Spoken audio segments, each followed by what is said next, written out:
दोस्तों, आज आप सुनेंगे प्रॉक्सिमा का रहस्य कहानी का तीसरा भाग। अगर आपने इसके पहले के 2 भाग अभी तक नहीं सुने हैं तो उनको सुनने के लिए ऊपर आई बटन पर क्लिक करें। तो आइए बिना किसी देरी के फटाफट शुरू करते हैं अपनी कहानी। अध्याय 19। 3 साल पहले 15 अगस्त 2114, पहली उड़ान। चांद पर बने बेस के ऊपर मंडराता हुआ अंतरिक्ष वातावरण न होने के कारण अपने ऊपर पड़ती सूरज की सीधी रोशनी में चमक रहा था। दुनिया के सबसे पहले इंटरस्टेलर स्पेसशिप को असेंबल करने का काम कुछ हफ्ते पहले पूरा हो चुका था। जमीनी ट्रायल पूरे किए जा चुके थे और सब कुछ फिट हो चुका था। अब टेस्ट फ्लाइट्स की बारी थी। पूरा क्रू अपने अपने स्टेशनों पर था और एक नए व्यक्ति को कंट्रोल की ट्रेनिंग दी जा रही थी। मनीषा की तरक्की से कैप्टन काफ़ी खुश थी। उसके अंदर जो आग भरी थी, अनारा उसकी प्रशंसक थी और जिन लोगों ने प्रैक्टिस के दौरान उसे काम करते देखा था वो उसकी तेज़ प्रतिक्रियाओं से काफ़ी प्रभावित थे। उसकी ट्रेनिंग काफ़ी बढ़िया चल रही थी, लेकिन फिर भी पहले टेस्ट के लिए कैप्टन कमांड अपने हाथ में रखने वाली थी। VSSC और ISC के फ्लाइट और सिस्टम विशेषज्ञों के साथ केवल सीनियर क्रू ही इस बार उड़ान में जाने वाला था। डायरेक्टर खुद भी चांद के बेस पर मौजूद थे, लेकिन वो इस ट्रायल को बस अपने मॉनिटर पर ही देखने वाले थे। पहला काम था नेविगेशन और प्रोपल्शन सिस्टम को टेस्ट करना। पहले चरण की छोटी यात्रा के लिए अनारा ने मार्स की तरफ क्रूज स्पीड पर बड़े ही आराम से शिप को उड़ाना शुरू किया। सारे कंट्रोल अच्छी तरह से काम कर रहे थे। उसने धीरे से स्पीड बढ़ाई और शिप ने तुरंत स्पीड पकड़ ली। अब उसने AI से बात करना शुरू किया। नारद, मार्स तक का रास्ता फीड कर दो प्लीज़। अनारा ने मजाक में ही इस AI का नाम नारद रखा था, क्योंकि एक तो ये ज्ञान का भंडार था और दूसरे पूरे क्रू को एक साथ जोड़कर रखने और जानकारी के ट्रांसफ़र में उसकी भूमिका काफ़ी महत्वपूर्ण होने वाली थी। उसने जवाब दिया, हाँ कैप्टन, हो गया। नए रास्ते का प्लान तैयार है। Thank you Narad. अनारा ने कुछ देर कंट्रोल संभाला और फिर शिप को ऑटो पायलट मोड पर डाल दिया।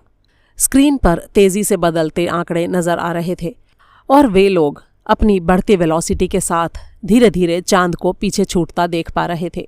शिप पर मौजूद टेस्ट इंजीनियर लगातार इंजन और प्लांट के आउटपुट में बदलाव कर रहे थे, जबकि माधवन पावर प्लांट से हिले बिना इंजन पर नज़र रखे था।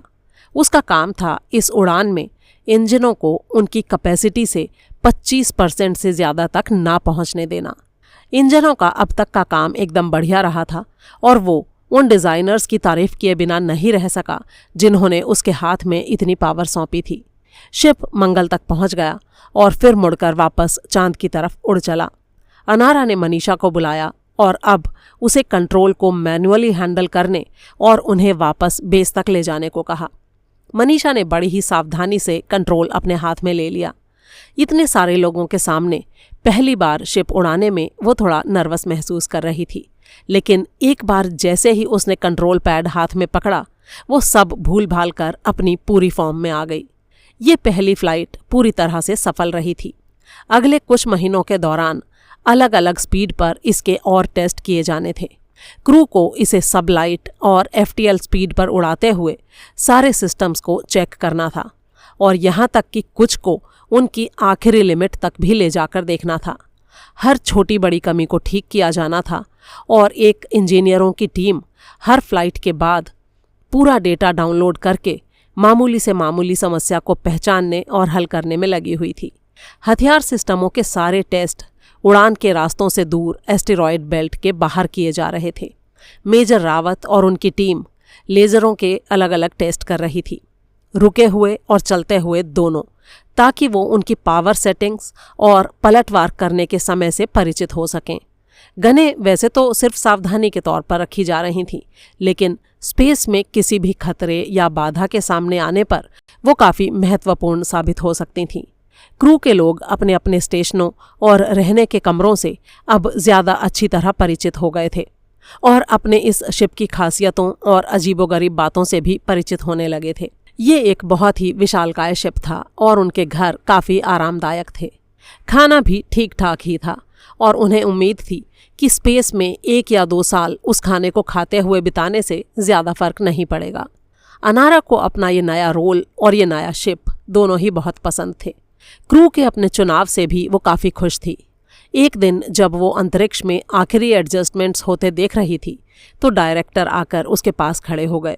कितना बढ़िया है ये, है ना अनारा? आपको क्या चीज़ बढ़िया लग रही है सर? अनारा ने पूछा। ये बात कि आज से करीब 100 साल पहले हम मंगलयान में सिर्फ अपने सबसे नज़दीकी पड़ोसी मार्स तक जाने में ही सफल हुए थे और आज भारत दूसरे स्टार सिस्टम में दाखिल होने वाला पहला देश बनने जा रहा है। अनारा धीरे से मुस्कुराई। डायरेक्टर को ऐसे भाव विभोर होते हुए देखना बहुत ही दुर्लभ चीज़ थी। उसने पूछा, क्या आपकी इच्छा इस मिशन पर हमारे साथ आने की नहीं हो रही है सर? हो तो बहुत रही है अनारा, लेकिन इस बार नहीं। हाँ, अगली बार मैं तुम्हारे साथ ज़रूर चलूँगा। और अब मैं तुम्हें एक आखिरी सलाह देना चाहता हूँ। इस बार तुम स्पेस में बिल्कुल अकेली होने वाली हो अनारा। चारों तरफ से मुझसे या धरती से तुम्हारा कोई भी संपर्क नहीं रहेगा। अगर कोई समस्या आती है तो कोई तुम्हारी मदद करने के लिए नहीं आएगा। शिप का लीडर होना तुम्हारे अकेलेपन को और भी बढ़ा देगा। तुम ये काम अपने ढंग से तो करोगी ही, लेकिन फिर भी जो भी फैसले लोगी वो सिर्फ तुम्हारे अपने होने चाहिए। सब लोगों की राय और सलाह ज़रूर लेना, लेकिन उन सबको अच्छी तरह से तोल लेना। और सबसे बड़ी बात, कभी भी अपनी दुविधा को क्रू के लोगों के सामने मत आने देना। अगर कभी ऐसी ज़रूरत पड़े तो खुद को ज़बरदस्ती कॉन्फिडेंट दिखाना और तुम देखोगी कि तुम्हारा कॉन्फिडेंस अपने आप तुम्हारे पास वापस लौट आएगा। ये बात हमेशा याद रखना कि एक नेता कभी भी अपने फैसलों पर अपने संदेहों को हावी नहीं होने देता।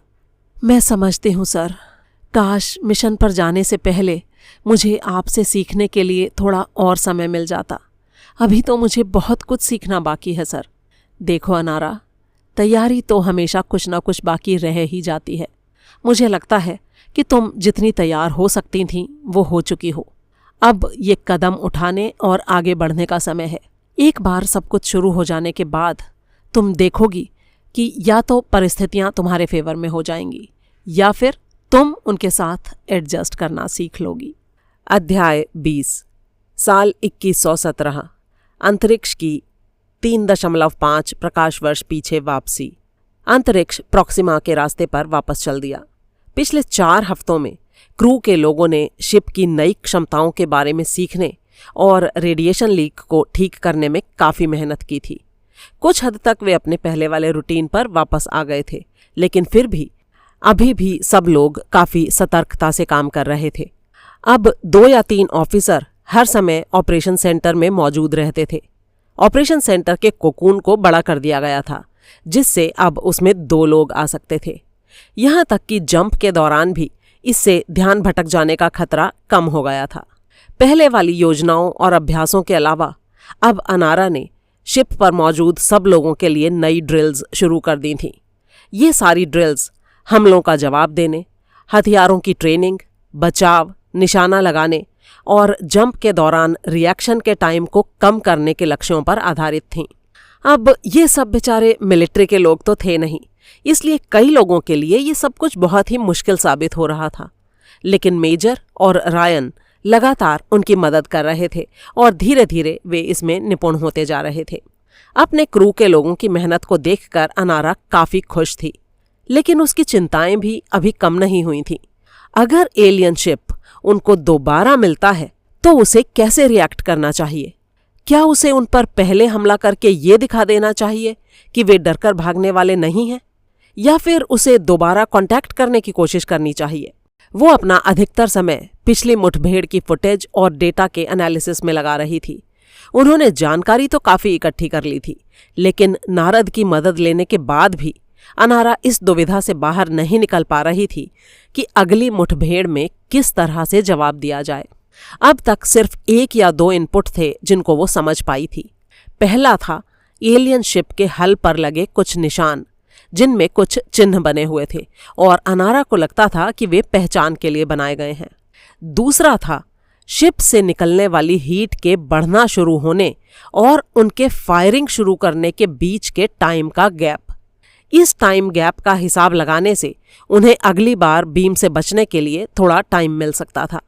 इस सारे डेटा को ऑटो पायलट में प्रोग्राम कर दिया गया था और शिप को इस बात के लिए तैयार कर दिया गया था कि अगर गर्मी का लेवल उसी स्तर तक पहुंच जाता है तो शिप अपना रास्ता बदलकर युद्ध से बाहर हो जाए। उसने संपर्क के लिए तैयार किए गए सारे सिग्नल प्रोटोकॉल्स और उनके क्रम की दोबारा से समीक्षा की थी। उसे उनमें किसी भी बदलाव की जरूरत महसूस नहीं हो रही थी और उसने निर्णय लिया था कि SOS ही सबसे बेहतर पहचान रहेगी। हो सकता है एलियन इसका मतलब ना समझ पाएं, लेकिन इससे कम से कम वे इतना जरूर पहचान पाएंगे कि अंतरिक्ष धरती से आया हुआ शिप है। हालांकि इस बात पर वो पूरी तरह दृढ़ थी कि किन्हीं भी जीवित प्राणियों पर परमाणु हथियारों का उपयोग नहीं किया जाएगा, चाहे वो कितना भी बड़ा हमला क्यों ना करें। एक सामान्य युद्ध के कारण हुई कुछ मौतों का बोझ अपने सिर पर लेकर शायद वो जी भी लेती, लेकिन इतने खतरनाक हथियारों के कारण हुई तबाही को वो किसी भी तरह झेल नहीं पाएगी। वो ये सोचकर भी हैरान थी कि कितनी जल्दी वो एक सेना के कमांडर की तरह सोचने लगी थी। उसका ख्याल था कि खतरे को इतने नजदीक से देखने के कारण अब उसे ये बात अच्छी तरह समझ आ गई थी कि सेना के लोगों को इतनी तेजी और आक्रामक तरीके से जवाब देने के लिए ट्रेन क्यों किया जाता है। युद्ध का इनाम हमेशा जीतने वाले को मिलता है, हारने वाले को नहीं। वो अभी भी शांति के लिए पूरी तरह प्रतिबद्ध थी, लेकिन फिर भी अगर जरूरत पड़े तो लड़ने के लिए भी तैयार थी। आज कैफे में बैठे हुए वो अपने चारों ओर अपने साथियों को आराम से बैठे देखकर काफी खुश थी। इस सारी तैयारी की वजह से सबका सेल्फ कॉन्फिडेंस काफी बढ़ गया था और उसकी वजह से तनाव कम हो गया था। खतरा दूर नहीं हुआ था, लेकिन वे लोग खतरे का सामना करने के लिए तैयार हो गए थे। क्या मैं आपके साथ बैठ सकता हूं कैप्टन? रायन ने उसके विचारों को भंग करते हुए पूछा। अरे हाँ कमांडर, आओ, अनारा ने रायन की तरफ देखते हुए जवाब दिया। पिछले 2 हफ्तों में वो काफी कुछ बदल गया था। अब वो अपनी सहायक की भूमिका में पहले से ज्यादा मजबूत हो गया था और उसने अपने स्टाइल की लीडरशिप दिखाना और अनारा की बातों को काटना ज्यादा मजबूती से शुरू कर दिया था। लेकिन इसके कारण उनका आपसी विश्वास और आदर की भावना और मजबूत ही हुए थे। उस घटना के दौरान और उसके बाद उसकी नपी तुली प्रतिक्रिया के कारण सबकी नजरों में उसकी इज्जत बढ़ गई थी। लोगों ने यह भी देखा था कि सिचुएशन के अनुसार उसे अपने आप को किसी भी स्तर तक ले जाने और सबसे नीचे के तबके के लोगों के साथ काम करने में भी कोई परेशानी नहीं थी। मैं देख रहा हूं कि आप अभी भी अकेले ही खाना खा रही हैं कैप्टन। आपको अपने क्रू के लोगों के साथ ज्यादा घुलना मिलना चाहिए और उन्हें जानने की कोशिश करनी चाहिए। अनारा मुस्कुराई और बोली, उस काम के लिए तुम हो ना, और साथ ही मुझे ये भी सिखाया गया है कि एक कैप्टन को अपने क्रू के लोगों से एक निश्चित दूरी बनाकर रखनी चाहिए, जब तक कि वो अपने मिशन के बजाय उन लोगों पर ज्यादा ध्यान ना देने लगे। आपका क्रू एक उदाहरण है कैप्टन, और उनमें से कई लोगों ने तो सिर्फ पर्सनली आपसे कुछ सीखने के लिए इसे ज्वाइन किया है। सबसे ऊपर की पोजीशन पर रहना अकेलेपन से भरा होता है, और अगर आप उनके साथ थोड़ा टाइम बिता लेंगी तो इससे कोई नुकसान नहीं होगा। अनारा मुस्कुराई और बोली, लगता है तुम्हारी बात माननी ही पड़ेगी रायन। थैंक यू, मैं इस बारे में जरूर सोचूंगी। बढ़िया कैप्टन, मैं अपने लिए कुछ खाने को लेकर आता हूँ। क्या आपके लिए भी कुछ लाऊं? नो थैंक्स, मेरा हो गया। जैसे ही रायन वहां से गया, वो उसके कहे शब्दों पर विचार करने लगी और उसने निश्चय किया कि वाकई क्रू के सीनियर सदस्यों के अलावा बाकी लोगों से भी मेलजोल बढ़ाने में कोई हर्ज नहीं है। उसके पिछले मिशंस में उसकी टीमें काफी छोटी थीं और उन सब से नजदीकी रिश्ते रखने में उसे कोई परेशानी नहीं थी। उसे ये एहसास हुआ कि इतने बड़े मिशन पर स्पेस में जाने वाली किसी भी कैप्टन का क्रू आज तक इतने बड़े आकार का था ही नहीं। ये मौका उसके लिए आने वाले कैप्टन्स के लिए एक मिसाल कायम करने का मौका था। रायन जब लौटा तो उसकी आधी प्लेट उस दिन के मेन्यू के खाने से भरी थी और हाथ में एक जूस था। आज का खाना कैसा है? अनारा ने पूछा। रोज जैसा ही है कैप्टन, लेकिन मिशन ज्वाइन करते वक्त जैसा मैंने सोचा था उससे कहीं बेहतर है। हाँ जानती हूँ, हमारे इससे पहले के मिशंस में तो मैं प्लेट से खाने के बारे में सिर्फ सपने में ही सोच सकती थी। अच्छा ये बताओ रायन, कि क्या जहाज पर परमाणु हथियारों को ले जाने के मेरे निर्णय से तुम सहमत हो? रायन ने अपने कांटे से खाने का एक कौर मुंह में डाला और उसे चबाते हुए बोला, मैं यही सोच रहा था कि आप मुझसे ये सवाल कब पूछेंगी। मुझे पूरा विश्वास है कि आपने इस पर अच्छी तरह से सोचा होगा कैप्टन, और सबसे अच्छा निर्णय ही लिया होगा। ये मेरे सवाल का जवाब नहीं है रायन। रायन एक उदास सी मुस्कुराहट के साथ बोला, पता है कैप्टन, एक टाइम था जब पूरी धरती पर मेरे देश के पास परमाणु हथियारों का सबसे बड़ा भंडार था, और हम ही वो सबसे पहले और इकलौते लोग थे जिन्होंने इनको युद्ध में इस्तेमाल किया था। सब जानते हैं कि इससे कितनी तबाही हुई। इससे एक युद्ध तो खत्म हो गया, लेकिन किस कीमत पर? आज मैं एक ऐसी टीम का हिस्सा हूं जो उन्हीं हथियारों को धरती से इतनी दूर यहां लेकर आई है, और जाने अनजाने में मैं खुद भी इसके लिए उतना ही जिम्मेदार हूं जितना वे लोग हैं जिन्होंने इनको यहां रखा है। सच कहूं तो मैं इस बात से कतई खुश नहीं हूं कैप्टन, लेकिन मैं आपके फैसले से अलग भी नहीं हूं। हालांकि मैं आपको ये सलाह दूंगा कि उनको डीएक्टिवेट करने का कोई तरीका ढूंढें जिससे खतरनाक से खतरनाक सिचुएशन में भी उनको इस्तेमाल करने के लिए आपके मन में लालच पैदा ना हो पाए। अनारा को उससे ऐसा ही कुछ सुनने की उम्मीद थी। उसने पहले ही अपने आप से काफी संघर्ष किया था और अब एक बार फिर वो अपने निर्णय के प्रति दुविधा में खड़ी थी। अगर इन हथियारों का इस्तेमाल किया गया या फिर उसके शिप पर मौजूद किसी दूसरे हथियार से भी अगर एक भी व्यक्ति की मौत हुई तो क्या वो उसका बोझ सहन कर पाएगी? अभी तक वो उन लेजरों को एक अमूर्त तरीके से देखती आई थी, जैसे कि किसी घर में उसके मालिक ने अपनी सुरक्षा के लिए गन रख रखी हो, लेकिन वो उसे कभी भी उपयोग नहीं करना चाहता। लेकिन अगर उसे वाकई उपयोग करने की जरूरत पड़ी तो वो क्या करेगी? उपयोग करेगी या नहीं? उसने धीरे से कहा, ये एक कड़वी सच्चाई है रायन। अगर इनका उपयोग किया जाता है तो उसके लिए जिम्मेदार हम ही होंगे, चाहे हमें यह बात पसंद हो या ना हो। उन्हें डीएक्टिवेट कर देना एक संभावना जरूर है, लेकिन जब तक ये शिप पर मौजूद हैं, खतरा तो बना ही रहेगा ना। मैं वादा करती हूं कि मैं इस बारे में और सोचूंगी, लेकिन मुझे लगता नहीं कि कुछ भी बदलने वाला है। जूस की घूंट भरते हुए रायन ने सहमति में सिर हिलाया। ये आपका निर्णय है कैप्टन, और आप जानती हैं कि मैं हमेशा आपके साथ हूं, और यही बात मैं पूरे क्रू के लिए भी यकीन के साथ कह सकता हूं। मैंने क्रू के लोगों में आत्मविश्वास बढ़ते और डर को कम होते देखा है, लेकिन काश ये किसी और वजह से और किसी और तरीके से हुआ होता। सच कहा रायन तुमने। ये हम किस दुविधा में फंस गए हैं। यहां हम खोजियों के रूप में आए थे, सिपाहियों के रूप में नहीं। मैंने कभी नहीं सोचा था कि जिन पहले लोगों से हमारी मुलाकात होगी वो ही हम पर हमला करेंगे।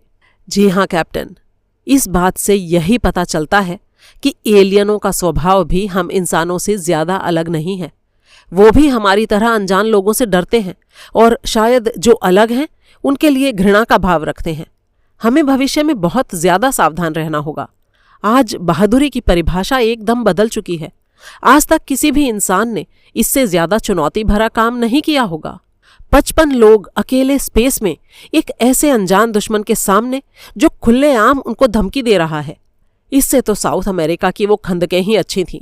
कम से कम आपको पता था कि आपका दुश्मन है कौन, चाहे आप उसे देख ना सकते हो। ठीक कहते हो रायन, मुझे लगता है आज के लिए काफी विचार विमर्श हो गया। अब हमें अपने काम पर वापस जाना चाहिए, वरना कहीं क्रू के लोग ये ना सोचने लगें कि हमने अपना इरादा बदल दिया है। अध्याय 21। 2 साल पहले, साल 2115। उड़ान के लिए तैयार। शिप पूरी तरह तैयार था। पिछले 1 साल से वे लोग इसे अलग अलग गतियों पर उड़ाते हुए और सारी कमियों को दूर करते हुए डिजाइन में तब तक बदलाव करते रहे थे जब तक कि ये उनकी पसंद के अनुसार काम न करने लग गया था। दुर्भाग्य से कोई भी शिप को वास्तव में उड़ते हुए नहीं देख सकता था जब तक कि वो खुद भी उसी वेलोसिटी पर ना हो। असली लॉन्च होने से पहले रायन काफी नर्वस था। इतने बड़े शिप पर इतनी लंबी फ्लाइट के लिए वो पहले कभी कमांडर नहीं बना था। पिछले कुछ साल शिप से परिचित होने, टेस्ट फ्लाइटों, क्रू की ट्रेनिंग और बाकी ऐसे ही कामों में पलक झपकते बीत गए थे।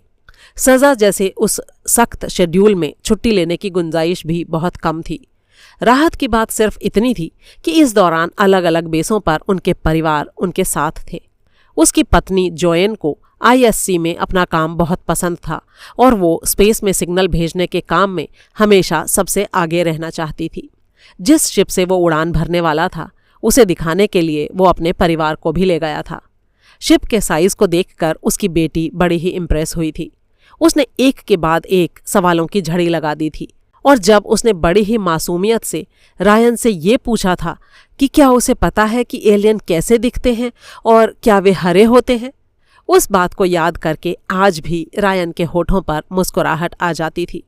उसके छोटे हरे मार्स के लोगों के बारे में बात करने पर वे खूब हंसे थे, लेकिन उन्हें खुद जरा भी अंदाजा नहीं था कि एलियन कैसे दिखाई देते हैं या कि वे होते भी हैं या नहीं। जैसे जैसे लॉन्च का दिन करीब आता जा रहा था, पूरे वर्ल्ड का मीडिया ये अंदाजे लगा लगा कर पागल हुआ जा रहा था कि धरती के शिप को स्पेस में क्या मिलने वाला है। ये खबर कि स्पेस से कोई सिग्नल मिले हैं और सितारों तक की यात्रा के लिए एक शिप बनाया जा रहा है, पूरे सोलर सिस्टम के कोने कोने में फैल गई थी। एलियनों से जुड़ी सारी साइटों पर लोगों की भीड़ उमड़ी पड़ रही थी और वे सभी ये दावा करने में जुटी थीं कि उन्होंने तो बरसों पहले ही इस बात की भविष्यवाणी कर दी थी।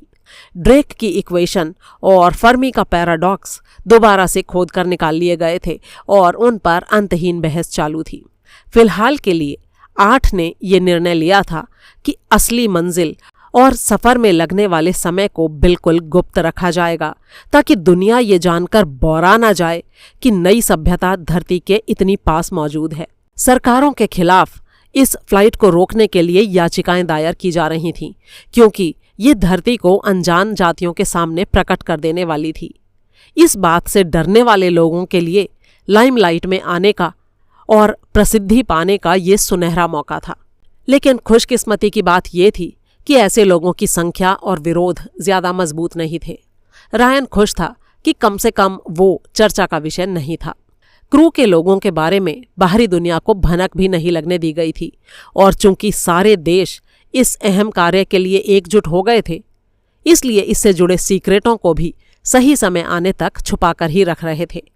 रायन का अधिकतर टाइम अब फ्लाइट की ट्रेनिंग और रसद की देखरेख में बीत रहा था। हर रोज टनों सामान डिलीवर किया जा रहा था और उसे छांट छांट कर जरूरत और इस्तेमाल के समय के हिसाब से स्टोर किया जा रहा था। ढेरों वैज्ञानिक उपकरणों को भी लोड, इंस्टॉल और टेस्ट किया जाना था। वैज्ञानिकों के लिए भी ये उन बहुत ही आधुनिक उपकरणों से रूबरू होने का एक बड़ा ही दुर्लभ मौका था, जिनमें से अधिकतर उपकरण बड़ी से बड़ी रिसर्च लैब्स के पास भी उपलब्ध नहीं थे। यात्रा के दौरान हर 1 मिनट का डेटा इकट्ठा और स्टोर किया जाना था और इसके लिए 2 अलग साइंस डेटा बैंक बनाए गए थे जो उस जानकारी को स्टोर कर सकें। शिप पर डेटा पॉड भी उपलब्ध थे जिनको रास्ते में गिराया जाना था ताकि ये सुनिश्चित किया जा सके कि सिस्टम फेल हो जाने पर पूरी जानकारी खत्म ना हो जाए। आखिरी समय में ये भी निश्चय किया गया कि धरती से शिप में कुछ पौधों और बीजों के सैंपल भी भेजे जाएंगे। उनको धरती की कुछ सबसे सख्त प्रजातियों में से चुना गया था। ऐसी योजना थी कि प्रॉक्सिमा बी का वातावरण अनुकूल होने पर इन बीजों और पौधों को वहां लगाया जाएगा और इस तरह धरती का एक छोटा सा हिस्सा खरबों मील दूर इस सितारे पर छोड़ा जाएगा। वैसे तो ऐसा सोचना सिर्फ ख्याली पुलाव पकाने जैसा था, लेकिन फिर भी वैज्ञानिक टीम ने इसके लिए हामी भर दी थी। इसी दौरान शारीरिक फिटनेस के लिए क्रू के हर सदस्य के कई टेस्ट किए गए थे। बेसिक डेटा को बेस और शिप दोनों जगह स्टोर किया गया था ताकि एक बार सफ़र खत्म होने के बाद उन दोनों को कंपेयर किया जा सके। स्पेस में रहते हुए वहाँ की कठिनाइयों को झेलने के लिए क्रू को तैयार करने के लिए इन टेस्टों के साथ साथ बहुत ही सख्त ट्रेनिंग और एक्सरसाइजेज भी करवाई जा रही थी। वैसे तो शिप पर हर तरह के आधुनिक मेडिकल उपकरण उपलब्ध होने वाले थे, लेकिन डॉक्टर खान इनका उपयोग केवल तभी करना चाहते थे जब बहुत ही अधिक ज़रूरी हो। ज़रूरत पड़ने पर उनके पास शिप पर एक ट्रॉमा एक्सपर्ट भी था, लेकिन साधारण केसों को हैंडल करने के लिए ऑटोमेटिक सिस्टम ही काफ़ी था। लॉन्च से पहले के 2 हफ्ते पूरे क्रू को मेडिकल क्वारंटीन में बिताने थे।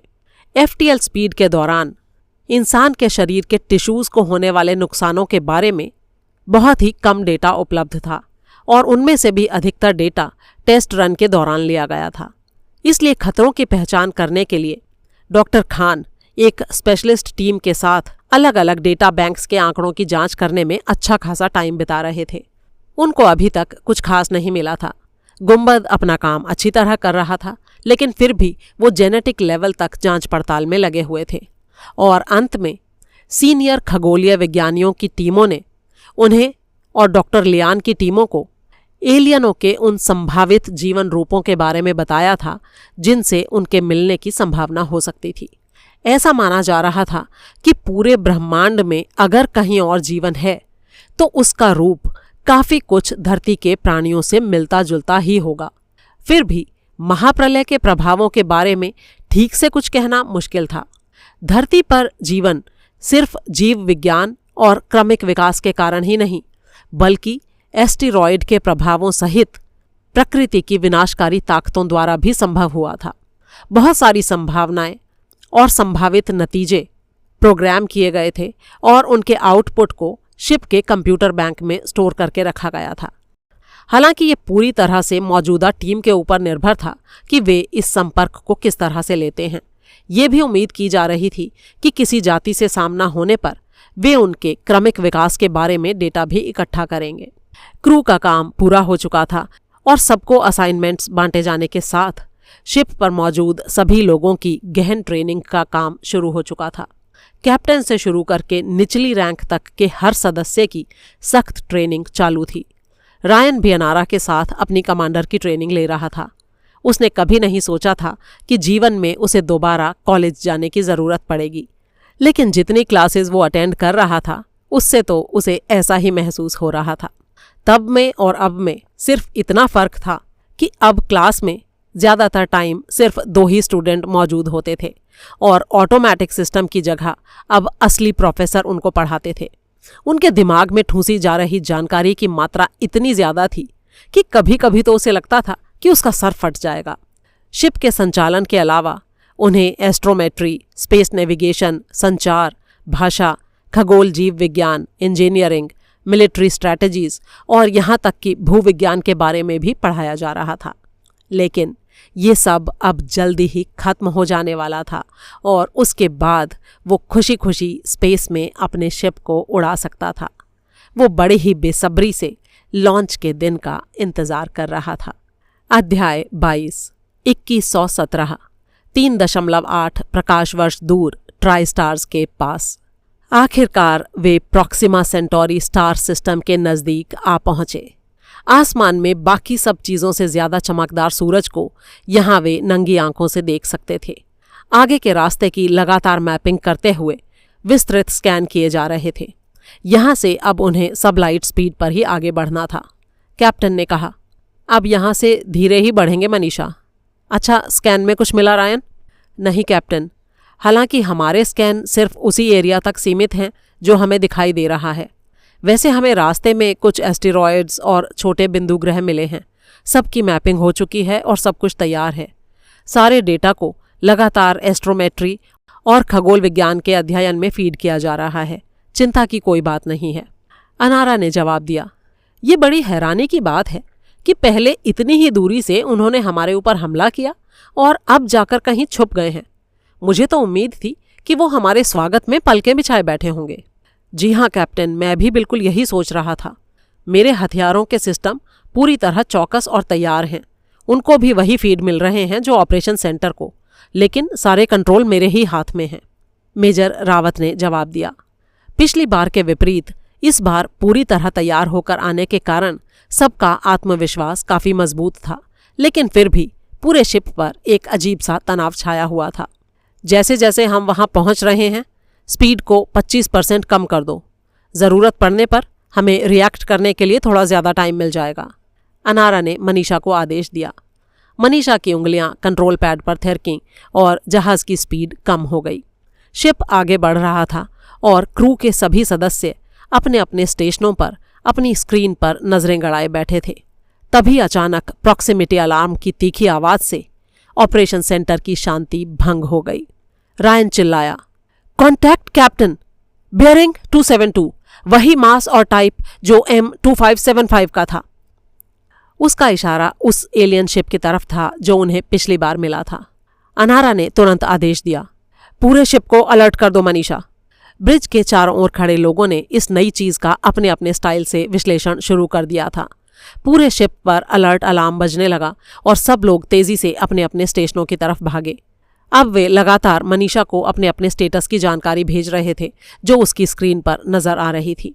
इस बीच रायन अपनी तरफ आती हुई इस चीज की लोकेशन और स्पीड को एक डिस्प्ले पर देख रहा था।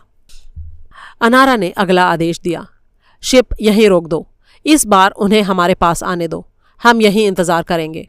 मेजर, गन्स का क्या स्टेटस है? हमले के लिए एकदम तैयार कैप्टन, लेकिन सेफ्टी लॉक ऑन है, गलती से शूट हो जाने का कोई चांस नहीं है। ठीक है, टीम तैयार रहो, देखते हैं क्या होता है। मनीषा, उन्हें हम तक पहुंचने में कितना समय लगेगा? फिलहाल जो स्पीड है उस पर 5 मिनट लगेंगे कैप्टन। बस 5 मिनट? क्या हम पहले इसका पता नहीं लगा सकते थे? हमें ये इतनी देर में क्यों नजर आई? रायन ने जवाब दिया, हम लगातार प्रोब कर रहे थे कैप्टन, लेकिन हमें इसका पता नहीं चला। मुझे लगता है ये किसी एस्टेरॉयड के पीछे था और अचानक तेज स्पीड पर हमारे रास्ते में आ गया। मैं विजुअल्स को डिस्प्ले पर डाल रहा हूँ। डिस्प्ले पर एक जानी पहचानी तस्वीर उभर आई, वही आकार और वही ढेर सी लाइटें। होलो का डिस्प्ले बदलकर अब दोनों शिपों और स्टार सिस्टम की संबंधित पोजीशन दिखा रहा था। क्या लगता है ये वही शिप है या कोई दूसरा? अनारा ने पूछा। ये पहचान करने के लिए अभी ये काफ़ी दूर है कैप्टन। हल की कॉन्फ़िगरेशन वही है, लेकिन मुझे कोई मार्किंग नहीं दिखाई दे रही है, रायन ने जवाब दिया। ऑपरेशन सेंटर में मौजूद क्रू के लोगों ने अपनी अपनी सीटों के सेफ्टी हार्नेस बांध लिए ताकि इस बार भी पिछली बार की तरह ना हो। सब अपनी तरफ बढ़ते शिप का इंतजार कर रहे थे। सबकी नज़रें होलो पर जमी थीं और उनके बीच की दूरी तेजी से कम होते हुए अब घटकर 100 किलोमीटर रह गई थी। अचानक शिप ने आगे बढ़ना बंद कर दिया और उसकी बजाय एक साइड में मुड़ गया। उसने अंतरिक्ष के आगे 2 स्वीप किए, जैसे ये अंदाज लगा रहा हो कि वो वापस क्यों आया है। शिप के ऊपर लगे निशान अब साफ नजर आ रहे थे। रायन ने ध्यान से उनको देखते हुए कहा, ये वो शिप नहीं है कैप्टन, इसके निशान अलग हैं। अनारा ने जवाब दिया, हाँ मैंने भी देखा। आखिर इस बार ये लोग करना क्या चाहते हैं? दूसरा शिप एक बार फिर से अंतरिक्ष के सामने आकर खड़ा हो गया और इस बार पूरी तरह रुक गया। तनाव और सस्पेंस के मारे अंतरिक्ष पर मौजूद लोगों का बुरा हाल था। तभी अचानक एलियन शिप के अगले हिस्से पर 2 चमकदार सफ़ेद लाइटें जलने लगीं। तैयार हो जाओ, सब लोग तैयार हो जाओ। अचानक हुए इस बदलाव को देखते हुए ब्रिज पर खड़े लोगों से अनारा ने कहा, नाउ। और जैसा उन्होंने प्लान किया था उसके अनुसार मेजर ने अपनी नई तोप का मुंह खोल दिया। उसमें से एक चमकदार नीला गोला शत्रु के जहाज के दाहिनी ओर कुछ किलोमीटर दूर से गुजरते हुए चला गया। अब वे उन्हें अपने दुश्मन के रूप में देख रहे थे। 1 मिनट के लिए बिल्कुल शांति छाई रही और फिर अचानक शिप पीछे मुड़ा और जहां से आया था उसी दिशा में तेज स्पीड से भाग गया। होलो शिप के रास्ते को तब तक दिखाता रहा जब तक ये स्टार सिस्टम में प्रवेश करके एक एस्टेरॉयड बेल्ट के पीछे ओझल ना हो गया। ये देखकर क्रू का आत्मविश्वास और बढ़ गया कि अब वे और बेचारे नहीं हैं। बहुत बढ़िया साथियों, मुझे लगता है कि अब उन्हें थोड़ा सोचना पड़ेगा। ये बात तो वो समझ ही गए होंगे कि ये शॉट सिर्फ चेतावनी के लिए था और हम उतने लाचार नहीं हैं जितने पिछली बार थे। मेजर, तोपों को लॉक कर दो, अनारा ने कहा। मेजर ने जल्दी जल्दी कुछ निर्देश दिए और तोपें स्टैंड बाय मोड में चली गईं। अब उनकी अगली रणनीति थी दुश्मन की अगली हरकत का इंतजार करना। अनारा ने निश्चय किया था कि चूंकि उनके पास काफ़ी समय है इसलिए वे सिर्फ इंतजार करेंगे और इस बार किसी भी जाल में नहीं फंसेंगे। उनके चेतावनी वाले शॉट के बाद धीरे धीरे कई घंटे बीत गए।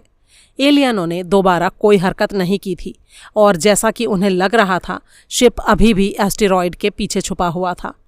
ऑपरेशन सेंटर में मौजूद टीम रडार को एलियन शिप की आखिरी ज्ञात पोजीशन पर फोकस किए हुए लगातार उस पर नज़र रख रही थी। साथ ही वो अंतरिक्ष के चारों तरफ स्कैन भी चला रही थी।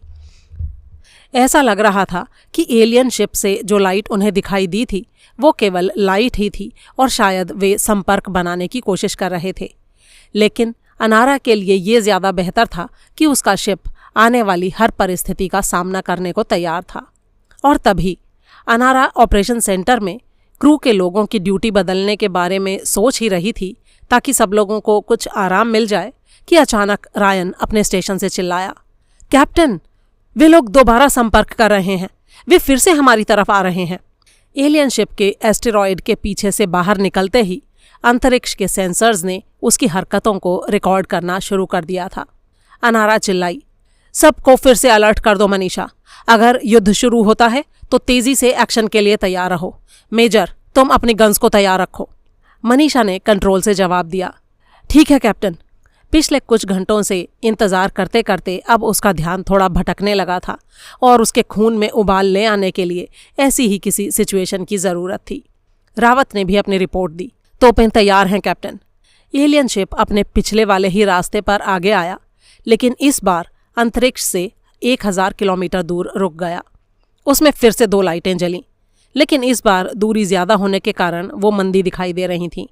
अनारा और ग्रुप के सभी लोग आंखें गड़ाए उनके अगले कदम का इंतजार कर रहे थे। तभी लाइटें बदल गईं और इस बार एक खास पैटर्न में जलने बुझने लगीं।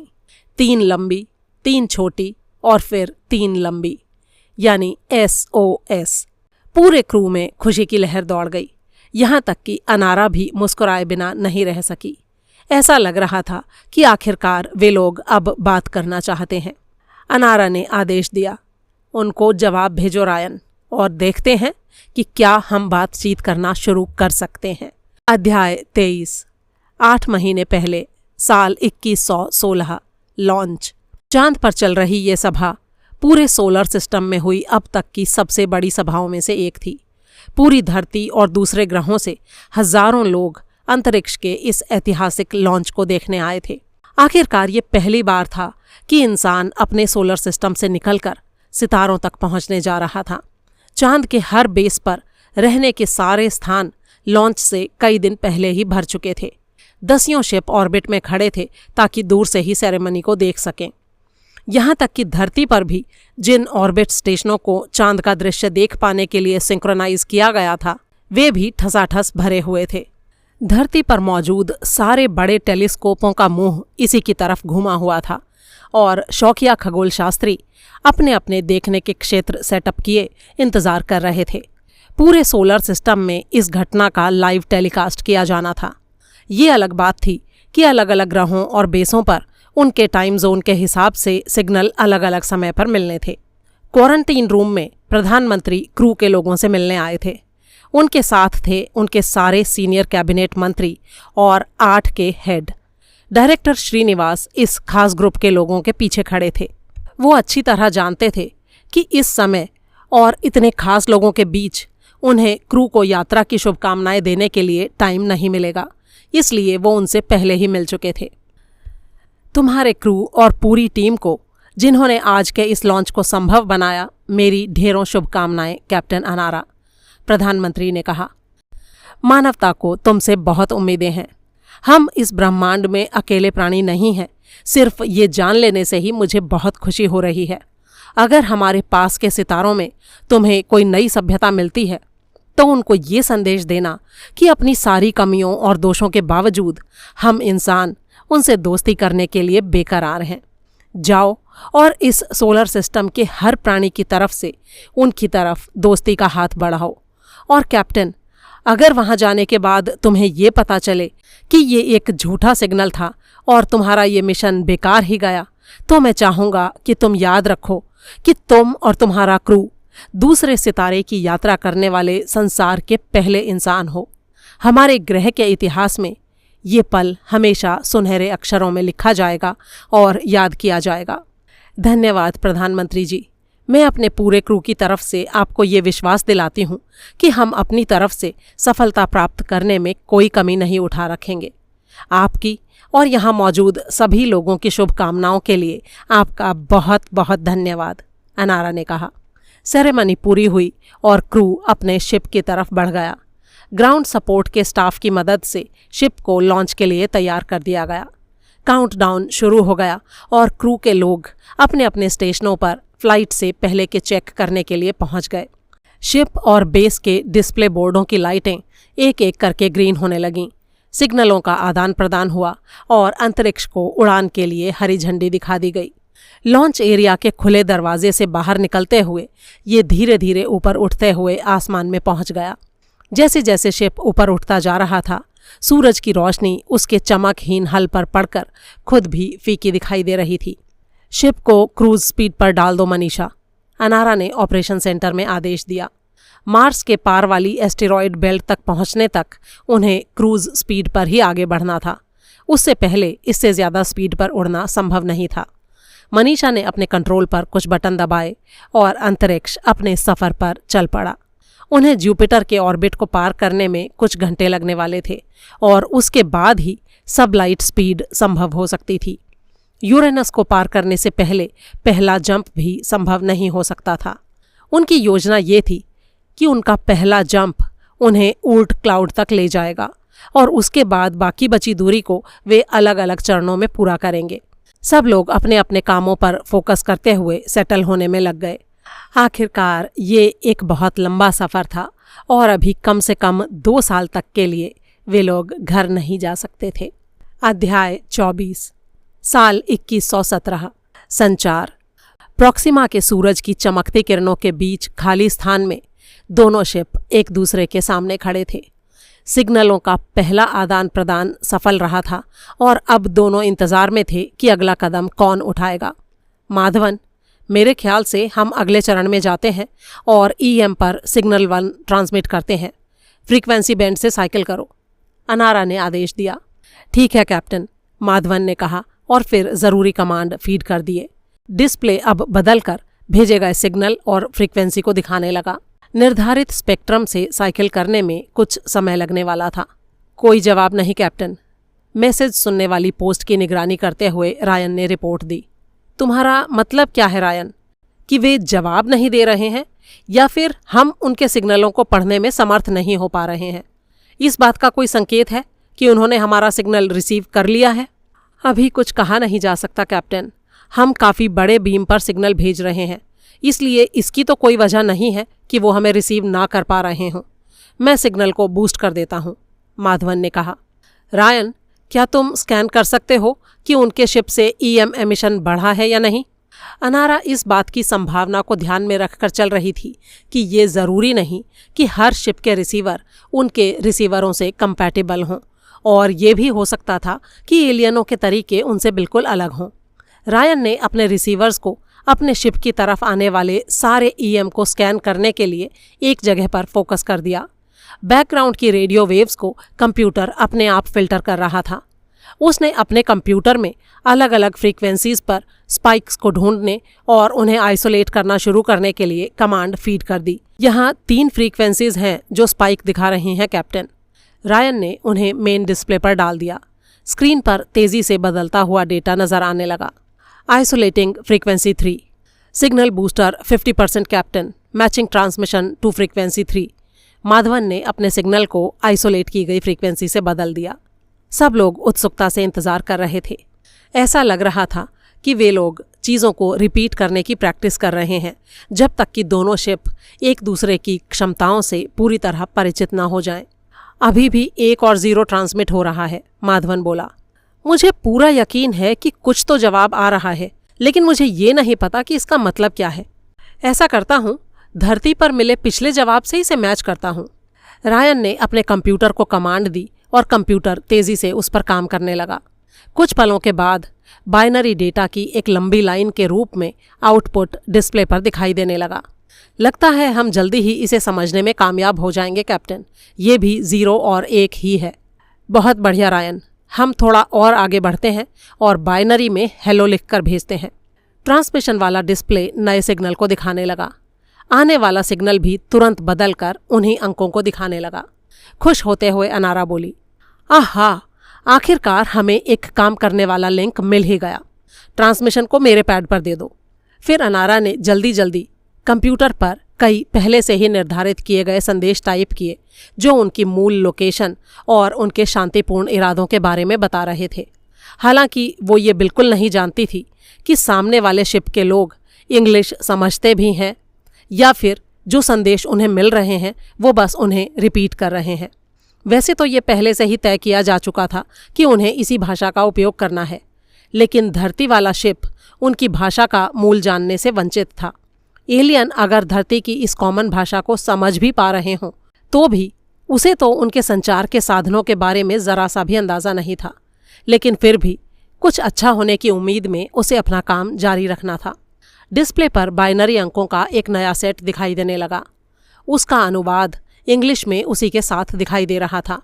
माधवन ने कहा, ये हमारे ट्रांसीवर को ऑन करने का निर्देश है ताकि हम वीडियो द्वारा संपर्क कर सकें।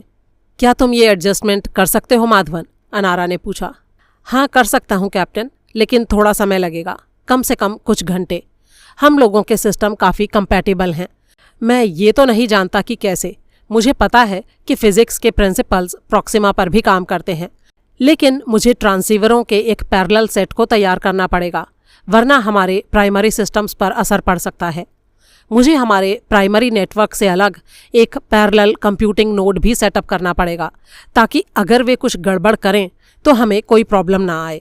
माधवन को पुरानी फिल्म इंडिपेंडेंस डे से सीखा गया अपना पाठ याद था, जहां धरती के वैज्ञानिकों ने एलियन हमलावरों के शिप में एक वायरस पहुंचा दिया था। उसके कंप्यूटर सिस्टम में काफ़ी मात्रा में चेक और बैलेंस थे, लेकिन फिर भी बेकार का खतरा लेने से क्या फ़ायदा था। ठीक है माधवन, फिर चालू करो इसे। रायन तुम्हारी मदद करेगा, मुझे खबर देते रहना। मेजर, तुम कंट्रोल संभाल लो और इस बीच उनको ये संदेश भेज दो। हमारे सिस्टम में बदलाव होने तक कृपया इंतज़ार करें, और साथ ही इस बात पर भी ध्यान देना कि वे हमारे इस मैसेज को समझ पाते हैं या नहीं। मनीषा, तुम उनके पावर आउटपुट पर लगातार नज़र रखना ताकि कुछ गड़बड़ होते ही हम संभल जाएं। क्रू के सब लोग अपने अपने निर्देशों का पालन करने में जुट गए। अब डिस्प्ले पर उनके जवाब को दिखाता हुआ एक नया शब्द उभर आया था, ओके। अनारा उसे देखकर मुस्कुरा दी। या तो ये एलियनों द्वारा इंग्लिश समझने की एक बहुत अच्छी कोशिश थी, या फिर वे पहले से ही धरती के बारे में काफ़ी कुछ जानते थे। वो बस यही उम्मीद कर सकती थी कि ये उन्हें किसी नए जाल में फंसाने का कोई तरीका ना हो। फिलहाल इंतज़ार करने के अलावा उनके पास और कोई चारा नहीं था। इस समय के दौरान उसकी बाकी टीम एलियन शिप और उसके ढांचे को समझने के लिए लगातार स्टडी करने वाली थी। डिज़ाइन के बारे में कोई इनपुट मेजर? अनारा ने पूछा। मेजर ने जवाब दिया, मैं अब तक इकट्ठे किए गए सारे डेटा को चेक कर रहा हूँ। अब तक ये सिर्फ विजुअल और गुप्त रहा है। मैंने ज़्यादा गामा, एक्सरे और दूसरे स्कैनों से बचने की कोशिश की है। शिप के वॉल्यूम से पता चलता है कि उसमें हमारे शिप से करीब 3/4 जगह होगी। ऐसा ही अंदाज उसके वज़न के बारे में भी लगाया जा सकता है, लेकिन जिस मेटल से ये बना है उसके बारे में हम कुछ नहीं जानते। यही बात प्रोपल्शन के तरीके के बारे में भी कही जा सकती है। हालांकि उनके शिप में भी रेडियो एक्टिविटी का कुछ अंश है, इसलिए मुझे लगता है कि उनका मेन पावर सोर्स भी हमारी ही तरह परमाणु या एंटी मैटर पर आधारित है। उन्होंने जो 2 चक्कर लगाए उसका वेलोसिटी चार्ट हमारे पास है। उसे देखकर लगता है कि उनका शिप हमसे ज़्यादा पैंतरेबाजी कर सकता है, लेकिन मैं ये नहीं पता लगा पाया कि उनकी मैक्सिमम स्पीड क्या हो सकती है, या फिर उनके पास FTL की कैपेसिटी है या नहीं। इतना डेटा मेरे पास नहीं है। ठीक है, अभी के लिए इतना काफ़ी है मेजर। अपना एनालिसिस जारी रखो और पता लगाओ कि हम और किन नतीजों पर पहुंच सकते हैं। अच्छा, क्या तुम ये भी पता लगा सकते हो कि शिप पर कोई इंसान मौजूद है या फिर ये ऑटोमेटिक काम कर रहा है? इस बारे में तो मैं कुछ नहीं कह सकता कैप्टन। क्या आप चाहती हैं कि मैं और ज़्यादा पावरफुल स्कैन करूं? रावत ने पूछा। नहीं, अभी उसकी जल्दी नहीं है, हम इंतज़ार करेंगे। मैं ऐसा कोई काम नहीं करना चाहती जो उन्हें भड़काने वाला लगे। अगर उनके पास परमाणु पावर वाले ड्राइव हैं तो वे उस रेडिएशन को पहचान जाएंगे जो हम उनकी तरफ भेज रहे हैं, लेकिन जब तक हम उनके बारे में थोड़ा और नहीं जान जाते, मैं उन्हें रेडिएशन के प्रति एक्सपोज करने का खतरा नहीं ले सकती। इसलिए अभी के लिए सिर्फ गुप्त। मनीषा, तुम ऐसा करो, शिप के सारे ट्रांसमिशन और डेटा लॉक का डंप लो और उसे धरती पर भेज दो। अपनी सीट पर बैठते हुए अनारा ने निर्देश दिया। रायन और माधवन इंजीनियरों की एक टीम के साथ ट्रांसीवरों को दी गई स्पेसिफिकेशंस बदलने में लगे हुए थे। माधवन ने मजाक किया, इनके साथ तो स्टेप बाय स्टेप गाइड भी नहीं है, उससे कितना टाइम बच जाता। सब लोग मुस्कुरा दिए। अब तक की प्रगति काफ़ी अच्छी रही थी। उन्होंने इस विशेष उपयोग के लिए एक ट्रांसीवर को अलग करने से अपने काम की शुरुआत की थी। एक टीम एलियन शिप के ट्रांसमिशन को समर्पित एक अलग कंप्यूटर नोड बनाने पर काम कर रही थी, जबकि दूसरी टीम उपकरणों को एक खास फ्रीक्वेंसी पर ट्यून करने के लिए तालमेल बैठाने की कोशिश कर रही थी। उसके बाद स्टैंडर्ड कन्वर्टर अंतरिक्ष के डिस्प्ले को ही आउटपुट की संभाल करने देते। वैसे तो ये बदलाव ज़्यादा जटिल नहीं थे, लेकिन फिर भी इन्हें करने और कैलिब्रेशन को चेक करने में उन्हें थोड़ा टाइम लग रहा था। एक बार अपने आखिरी इंजीनियरिंग बदलाव के निबट जाने के बाद माधवन ने कहा, हो गया, मुझे लगता है कि अब सब कुछ ठीक है और हम आगे बढ़ सकते हैं। रायन ने जवाब दिया, हाँ मेरा भी यही ख्याल है, लेकिन हमें कंफर्म करने के लिए कुछ और टेस्ट कर लेने चाहिए। मुझे उम्मीद है कि तुमने इसमें एक फ़िल्टर लगा दिया होगा, ताकि अगर उनका सिग्नल ज़्यादा ताकतवर हो तो सिस्टम ओवरलोड ना हो जाए। हाँ रायन, मैंने एक फ़िल्टर और ओवरलोड प्रोटेक्शन डाल दिया है। अभी डायग्नोस्टिक्स चल रहे हैं, लेकिन मुझे लगता है कि हम उसे फील्ड में ही टेस्ट कर पाएंगे। सभी कंट्रोल ऑपरेशन सेंटर से ही होंगे। मैंने ब्रिज के कैमरों को भी ट्रांसीवर के साथ कनेक्ट कर दिया है। इससे हमें हमारे विजुअल्स भेजने में आसानी होगी। ठीक है, तो चलो तब तक हम जल्दी से कुछ खा लेते हैं और फिर ऑपरेशन सेंटर चलते हैं। मैं कैप्टन को भी खबर कर देता हूँ। रायन ने अनारा को भी मैसेज भेज दिया। जब वे ऑपरेशन सेंटर पहुँचे तो कैप्टन उन्हीं का इंतज़ार कर रही थी। उन्होंने अब तक किए गए सारे काम के बारे में उसे बताया। तुम दोनों ने बहुत बढ़िया काम किया है रायन। चलो अब इस काम को कर ही डालते हैं। ठीक है कैप्टन, मैं ट्रांसीवर को ऑनलाइन ला रहा हूँ। अपनी जगह पर ट्रांसमिट और रिसीव करने के लिए तैयार हो जाओ कैप्टन, माधवन ने कहा। अनारा ने आदेश दिया, रायन एक बार फिर से हेलो का संदेश भेजो। जवाब आने में कुछ सेकंड का समय लगा। अब डिस्प्ले पर 2 स्क्रीनें नज़र आ रही थीं। शिप का पुराना ट्रांसीवर और बदलाव किया गया नया ट्रांसीवर, दोनों ही एक ही जवाब दिखा रहे थे, हेलो। डिस्प्ले पर नए सिस्टम का आउटपुट बदल गया और पहले वाला स्टैटिक से भर गया। अनारा ने पूछा, ये क्या हो रहा है माधवन? कोई परेशानी की बात नहीं है कैप्टन, हमें सिग्नल मिल रहा है, लेकिन फ़िल्टर उसे प्रोसेस करने में थोड़ा टाइम लगा रहा है। ज़रा सा इंतज़ार कीजिए। और फिर कुछ ही पलों में डिस्प्ले पर दिख रहा स्टैटिक धीरे धीरे एक धुंधली आकृति में बदल गया। ये देखिए कैप्टन, पिक्चर क्लियर हो रही है, रायन ने कहा। और फिर स्क्रीन पर दिखाई दे रही आकृति धीरे धीरे साफ होने लगी। कैप्टन एकटक उसे ही निहार रही थी, और जब उसे वो आकृति साफ नजर आई तो उसका मुंह हैरानी से खुला का खुला रह गया। वो किसी भी तरह के प्राणी को देखने के लिए तैयार थी, लेकिन जो उसे दिख रहा था उसे देखने के लिए कतई नहीं। उसके मुंह से हैरानी में डूबे हुए बस यही शब्द निकले, अरे ये तो इंसान है। अध्याय 25, साल 2117। नए इंसान।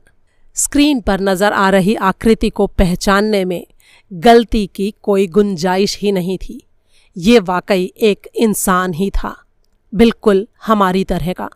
उसके कपड़े बेशक अलग तरह के थे, लेकिन ये बात पक्की थी कि वो एक इंसानी पुरुष ही था। अनारा के अनुसार जिसकी उम्र 20 साल के करीब होगी। वो अपनी जगह से थोड़ा हिला और अब उसके साथ एक इंसानी औरत भी नजर आने लगी, जिसके बाल सुनहरे भूरे थे। ऑपरेशन सेंटर में एक अजीब सा सन्नाटा छाया हुआ था। अचानक लगे इस जोरदार झटके ने सबकी बोलती बंद कर दी थी। यहाँ इंसानों के मिलने की उम्मीद तो उन्होंने दूर दूर तक ख्वाबों में भी नहीं की थी। अंतहीन स्पेस की गोद में खड़े दोनों ग्रुप कुछ देर एक दूसरे को देखते रहे और वहां बिल्कुल चुप्पी छाई रही। आखिरकार खुद को संभालते हुए अनारा ने ही चुप्पी तोड़ी।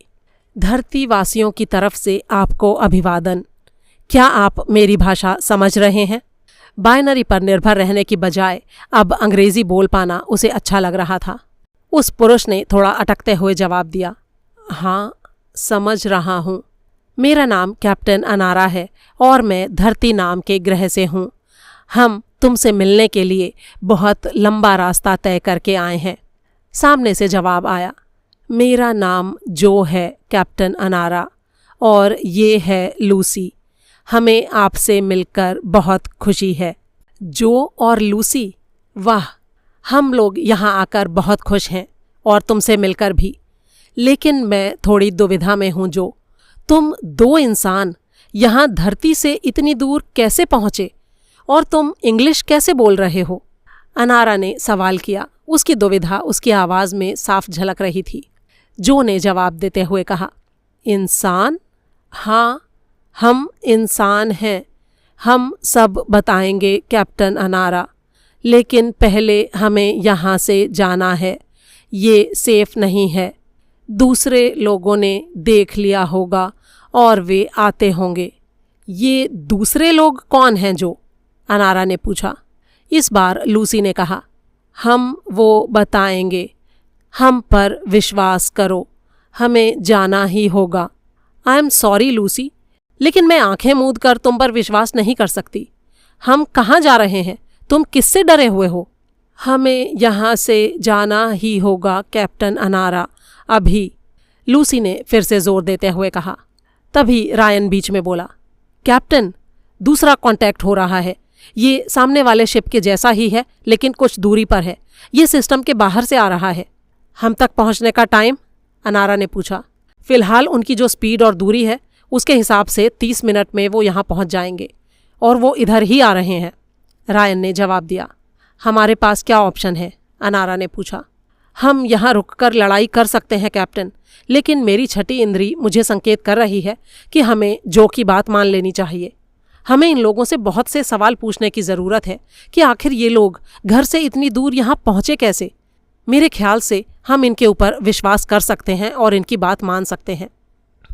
पता नहीं ये सिर्फ रायन की ही सोच थी या फिर पूरा क्रू ही धरती से इतनी दूर इंसानों के मिल जाने से अभिभूत था। अनारा ने मेजर से पूछा, तुम्हारी क्या राय है मेजर? मैं सहमत नहीं हूँ कैप्टन। मैं भी जो के बारे में जानने को उत्सुक हूँ, लेकिन अगर ज़रूरत पड़े तो हम खुद की रक्षा कर सकते हैं। हम इन लोगों के बारे में कुछ भी नहीं जानते। दोनों शिप एक जैसे हैं। ये निश्चित रूप से एक और जाल है। हो सकता है जो और लूसी हमें ऐसी जगह ले जाकर फंसाना चाहते हों जहां से हम बच ना पाएं। ठीक है रावत, मैं तुम्हारी सलाह के साथ जाना चाहूँगी। हमारे पास कुछ मिनट का समय है, देखते हैं हम क्या पता लगा सकते हैं। फिर उसने दूसरे शिप को संबोधित करते हुए कहा, जो, मैं तुमसे दोबारा पूछती हूँ कि हम कहाँ जा रहे हैं और क्यों? डिस्प्ले पर जो और लूसी एक दूसरे की तरफ देखते नजर आए। फिर उसने कहा, कैप्टन अनारा, हम आपसे फिर कहते हैं, आप हम पर विश्वास करो और डरो नहीं। हम एक सुरक्षित जगह पर जाएंगे और वहाँ आपको सब कुछ बताएंगे। नहीं जो, सिर्फ इतना कहने से कुछ नहीं होगा। कुछ टाइम पहले ही तुम्हारे एक शिप ने हमारे ऊपर हमला किया और हमें करीब करीब मार ही डाला। तुम मुझे उसके बारे में क्या बता सकते हो? हो सकता है उस शिप का तुमसे कोई संबंध ना हो, लेकिन किसी के पास बिल्कुल तुम्हारे जैसा शिप है और वे लोग दोस्त तो बिल्कुल भी नहीं हैं। ये बात सुनकर जो और लूसी सन्नाटे में आ गए। लूसी जल्दी से बोली, वे हम लोग नहीं थे कैप्टन अनारा। हमारे पास केवल यही शिप है। वे ज़रूर दूसरे लोग होंगे। जो ने भी हाँ में सिर हिलाया। अब ये सब कुछ थोड़ा उबाऊ होता जा रहा था। अनारा ने जोर देते हुए पूछा, अरे आखिर ये दूसरे लोग हैं कौन लूसी? इस बार जो ने जवाब दिया, वे दूसरे लोग तुम कैसे कहते हो? ग्रुप, हाँ ग्रुप। वे दूसरे ग्रुप हैं। वे हमको तुमसे बात नहीं करने देना चाहते। हम यहाँ तुम्हारी सुरक्षा के लिए आए हैं। प्लीज़ हमारा विश्वास करो। उनकी बात को ध्यान से सुनते हुए रायन बोला, ये लोग सच बोलते लग रहे हैं कैप्टन, और ये शिप भी उनसे अलग है। हम पहले ही इनको अपनी ताकत का नमूना दिखा चुके हैं। आप कहें तो अपनी तैयारी का एक छोटा सा सबूत और दे दें। अनारा ने कहा, देखो जो और लूसी, तुम लोग देख ही चुके हो कि हमारा शिप हमला करने और बचाव करने के लिए क्या कर सकता है। मैं एक बार फिर से तुम्हें दिखा देना चाहती हूँ। अनारा ने मेजर को इशारा किया और मेजर ने तोप से एक और शॉट छोड़ दिया। जैसे ही ये नीली बिजली की किरण लपलपाती हुई उनके शिप के पास से गुजरी, उन्होंने जो और लूसी को डर से कांपते हुए देखा। जो करीब करीब चिल्लाते हुए बोला, हम समझे नहीं कैप्टन, आप हम पर हमला क्यों कर रहे हो? मैं तुम पर हमला नहीं कर रही हूं। मैं तुम्हें ये बताना चाहती हूं कि हम लड़ाई के लिए पूरी तरह तैयार हैं, चाहे हमें ये बात पसंद हो या नहीं। नहीं कैप्टन, कोई लड़ाई नहीं होगी। हम तो सिर्फ शांति चाहते हैं। अच्छा, तुम्हारे अलावा और कौन कौन है शिप पर? सिर्फ तुम 2 लोग तो इसे उड़ा नहीं सकते। हमारा पूरा क्रू है कैप्टन अनारा, और तुम देखना, हमारे शिप पर कोई हथियार नहीं। हम शांति चाहते हैं। अनारा ने क्रू के लोगों की तरफ देखा। वे भी उसी के जितने उलझन में दिखाई दे रहे थे। एलियन शिप पर मौजूद लोग वाकई काफी डरे हुए थे। अनारा के लिए ये निर्णय लेने का वक्त था। रायन ने धीरे से कहा, दूसरे शिप के हम तक पहुंचने में सिर्फ 15 मिनट बचे हैं कैप्टन। अनारा ने तुरंत फुरत अपना फैसला ले लिया। ठीक है जो, हम तुम्हारे साथ जाएंगे। रास्ता दिखाओ और हमें कोऑर्डिनेट्स भेज दो। जो थोड़ा दुविधा में दिखाई दिया। कोऑर्डिनेट? ओह, तुम्हारा मतलब लोकेशन। मैं अभी भेजता हूँ। ठीक है, तो फिर चलो। मनीषा, शिप का पीछा करो। और जो, मेरी तोपें बिल्कुल तैयार हैं, ये बात याद रखना। कुछ गड़बड़ करने की कोशिश की तो अच्छा नहीं होगा। जो और लूसी फिर से हतप्रभ से दिखाई दिए। गड़बड़? कोई गड़बड़ नहीं, शांति। चलो। शिप अपनी जगह पर घूमा और धीमी स्पीड पर उस तरफ चल दिया जिधर से वो आया था। मनीषा, स्पीड और रास्ता मैच करो इनसे। मेजर, तुम अपने हाथ ट्रिगर पर से मत हटाना। रायन, तुम दूसरे शिप पर नजर रखो और स्कैन करते रहो। कुछ पता लग रहा है हम किस तरफ जा रहे हैं? रायन ने स्क्रीन को देखते हुए कहा, हम सिस्टम के भीतर गहरे तक जा रहे हैं कैप्टन। प्रॉक्सिमा बी की दिशा में है। लगता है आखिरकार अब हम प्रॉक्सिमा बी को देख पाएंगे। ग्रह की अब तक की तुम्हारी रीडिंग क्या दिखा रही है? कुछ खास नहीं कैप्टन, मेरे पास ज़्यादा डेटा नहीं है, लेकिन विजुअल से पता चल रहा है कि यहाँ थोड़ी मात्रा में पानी और प्लांट लाइफ मौजूद है। कुल मिलाकर ये ग्रह कुछ कुछ मार्स से मिलता जुलता दिखाई दे रहा है, लेकिन यहाँ पर एटमॉस्फेयर है। और हैरानी की बात यह है कि स्पेक्ट्रा धरती के जैसी ही गैसों का मिश्रण दिखा रहा है, और नोबल गैसों का मिश्रण तो वहाँ से कुछ ज़्यादा ही है यहाँ। एक बार एस्टेरॉयड बेल्ट से पार जाने के बाद मैं आपको और ज़्यादा जानकारी दे पाऊंगा। यहाँ का सूरज काफ़ी कमज़ोर है, जैसी कि हमने उम्मीद की थी, लेकिन क्योंकि इस ग्रह की सूर्य से दूरी उससे काफ़ी कम है जितनी हमारी धरती से हमारे सूरज की है, तो इसलिए लगता है कि यहाँ तापमान की रेंज CHM में है। इससे पक्के तौर पर यह सिद्ध होता है कि यहाँ पर धरती से ज़्यादा गोल्डीलॉक्स जोन है। ओके, जीवन या सभ्यता के कोई चिन्ह दिखाई दे रहे हैं?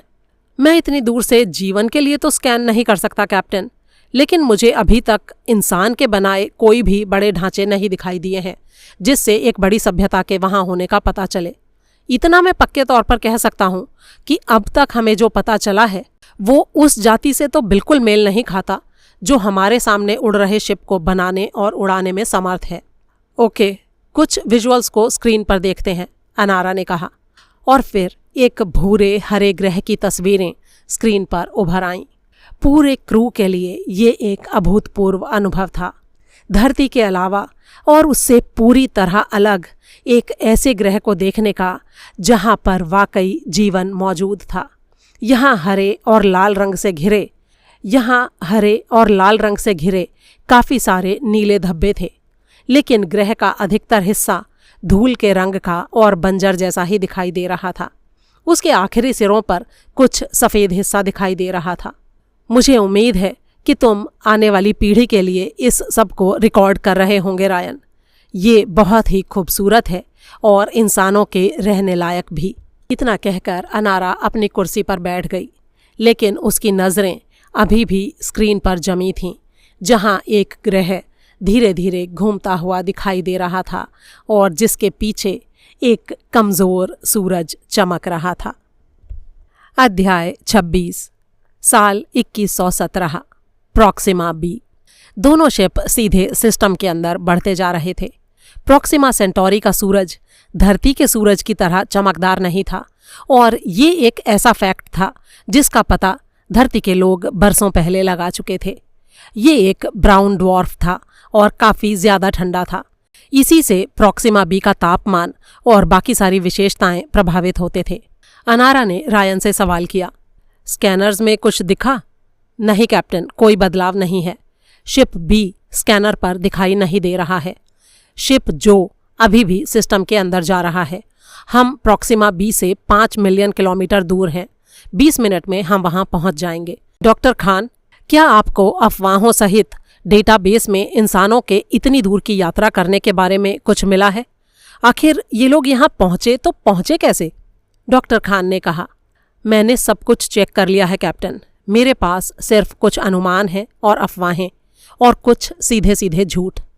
आप जानती हैं कि पिछली 2 सदियों में अनगिनत लोगों ने यूएफओ देखने की रिपोर्ट्स की हैं, लेकिन उनमें से किसी को भी प्रमाणित नहीं किया जा सका है।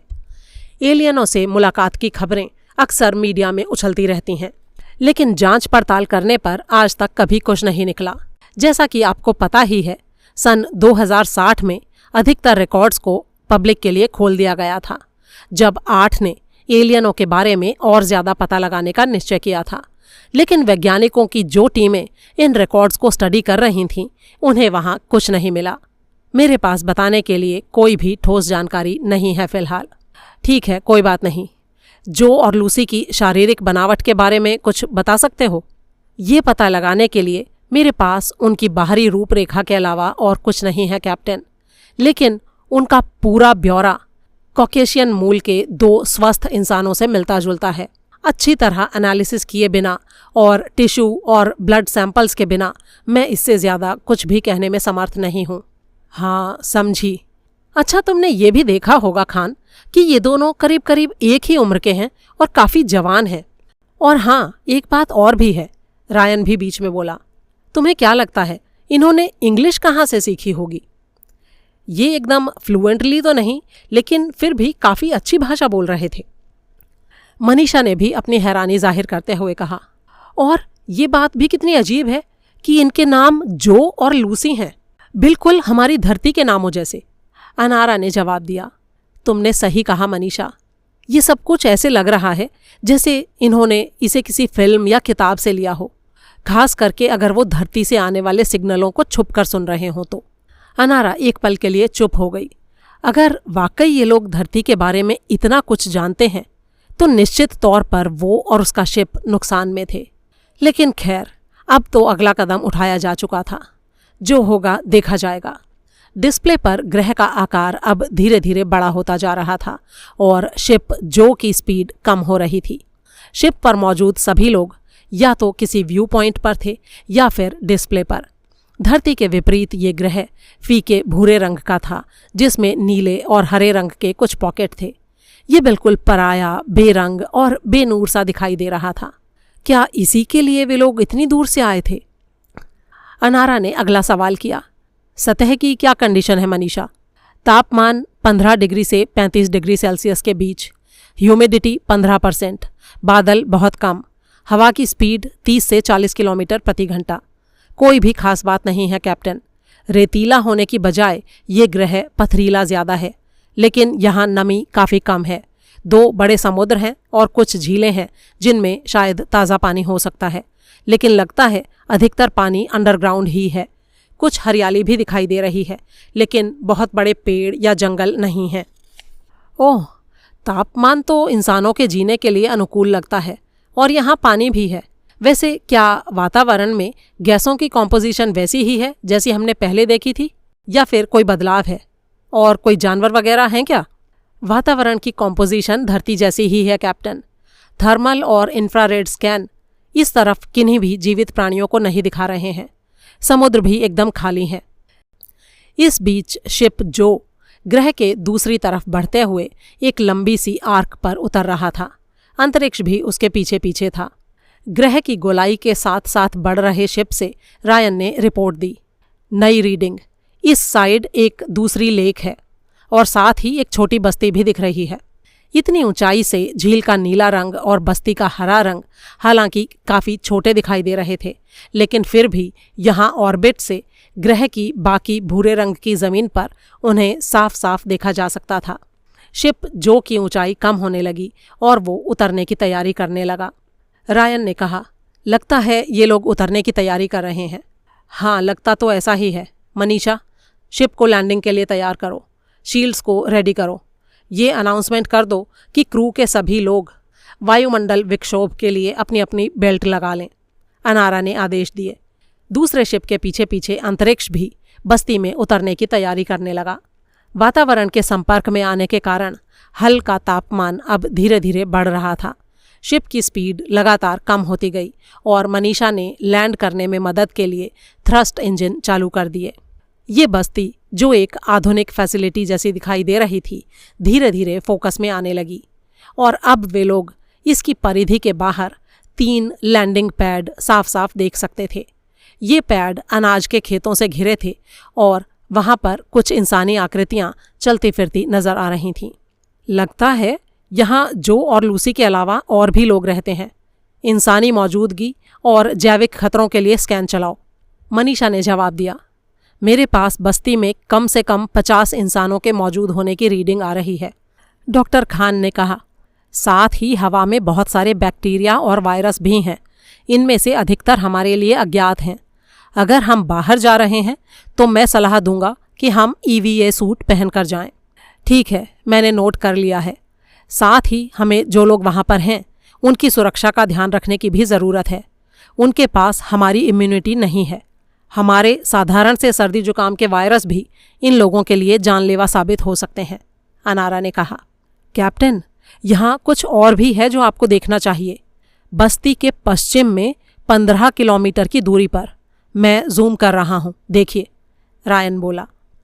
सैकड़ों किलोमीटर के क्षेत्र में फैली ये चीज़ जब फोकस में आई तो इसके आकार के कारण धरती से इतनी दूर होते हुए भी इसे पहचानना सबके लिए बहुत ही आसान था। एक गहरी सांस लेते हुए रायन बोला, रेडियो टेलीस्कोप, कितना बड़ा है ये। हमें धरती पर जो सिग्नल मिले थे कैप्टन, वो ज़रूर इसी से भेजे गए होंगे। हमें इसे रिकॉर्ड करना चाहिए रायन। नारद, अब तक का सारा डेटा लॉग के साथ धरती पर भेजो। एक डेटा पॉड गिराओ। इसे ग्रह के उत्तरी ध्रुव पर रखना। मैं नहीं चाहती कि ये लोग जाने हम क्या कर रहे हैं। ठीक है कैप्टन, ट्रांसमिशन भेज दिया गया है। पॉड तैयार है और लोड हो चुका है। अब मैं इसे छोड़ रहा हूँ, नारद ने कहा। रायन ने सवाल किया, अब आगे क्या आदेश है कैप्टन? क्या हम ग्रह पर नीचे उतरेंगे? इससे ऑर्बिट और ज़मीन दोनों जगह से हम पर हमला करना आसान हो जाएगा और टेक ऑफ करने में हमें समय लग जाएगा, जिससे हमारी हालत और दयनीय हो जाएगी। सही कहा तुमने रायन, मैं भी ठीक यही सोच रही थी। अब सवाल ये है कि अगर हमें यहाँ के बारे में और कुछ जानना है तो हमें नीचे तो उतरना ही पड़ेगा। जो और लूसी तो हमें यहाँ और कुछ बताने वाले हैं नहीं, लेकिन साथ ही मैं ये भी बिल्कुल नहीं चाहती कि अपने शिप और क्रू को खतरे में छोड़ूं। रावत ने सवाल किया, तो एक छोटा सा ग्रुप बनाकर चलें कैप्टन? आप, मैं, doctor Khan, doctor Lian, science और मेडिकल टीमों से एक आदमी और सिक्योरिटी के 2 लोग, ऐसे चलें?